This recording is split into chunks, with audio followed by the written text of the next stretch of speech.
Hello बच्चों, let's see this question. The question says a solution of glucose received from some research laboratory has been marked mole fraction X and molality M at 10 degrees Celsius. When you will calculate its molality and mole fraction in your laboratory at 24 degrees Celsius, you will find, and the options are, first option is mole fraction X and molality M. Second option is mole fraction 2x and molality 2m. Third option is mole fraction x by 2 and molality m by 2. And fourth option is mole fraction x and m plus minus dm molality. सो इस question में हमें क्या देखना है, temperature dependence की बात कर रहे हैं हम मोल फ्रैक्शन और मोलालिटी की, कि अगर 10 डिग्री सेल्सियस पे ये है तो 24 डिग्री सेल्सियस पे हमें क्या मिलेगा. सो की कॉन्सेप्ट क्या है इस क्वेश्चन के अंदर, की कॉन्सेप्ट इज टेम्परेचर डिपेंडेंस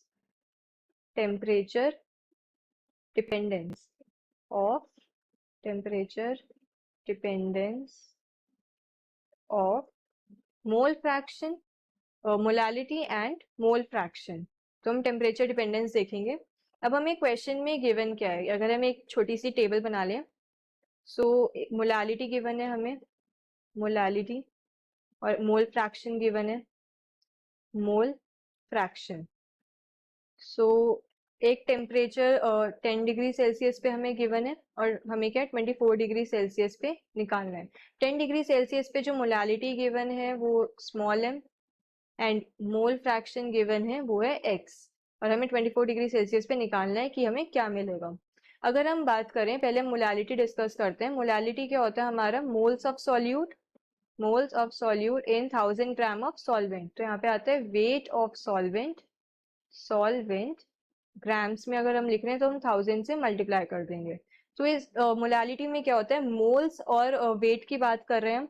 तो मोल्स और वेट दोनों ही क्या होते हैं, इंडिपेंडेंट ऑफ टेम्परेचर होते हैं.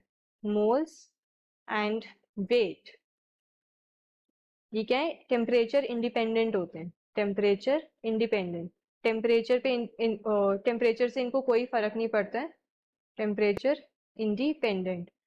तो मोलालिटी पे हमें कोई फर्क नहीं पड़ेगा. अगर हम 10 डिग्री सेल्सियस पे देखें या 24 डिग्री सेल्सियस पे देखें, मोलालिटी सेम रहेगी. तो यहाँ से हमें क्या मिल गया कि जो मोलालिटी है 24 डिग्री सेल्सियस पे वो भी m है. और अगर अब हम मोल फ्रैक्शन की बात करें तो मोल फ्रैक्शन क्या होता है, रेशियो ऑफ मोल्स होता है. अगर हमें मोल फ्रैक्शन निकालना है, ग्लूकोज का ही निकालना है, तो number of moles of glucose divided by total moles आएगा. तो रेशियो ऑफ मोल्स है. एंड अभी देखा मोल्स क्या है, टेम्परेचर इंडिपेंडेंट है. तो ये भी हमें हमारे टेम्परेचर पे डिपेंड नहीं करेंगे. तो 24 डिग्री सेल्सियस पे भी हमें वही मोल फ्रैक्शन मिलेगा जो कि 10 डिग्री सेल्सियस पे मिल रहा है. तो एक्स मोल फ्रैक्शन आ गया हमारा 24 डिग्री सेल्सियस पे भी. टेम्परेचर पे जो डिपेंड करता है वो होती है वॉल्यूम. सो हमारी जो मोलारिटी है, मोलारिटी क्या होता है, number of moles of solute in 1000 ml of solution. तो वो हमारी टेम्परेचर के साथ चेंज करती है, क्योंकि वॉल्यूम हमारी टेम्परेचर के साथ चेंज करती है. तो हम कह सकते हैं the final answer is mole fraction x and molality m. Hope you understood it well. Best of luck.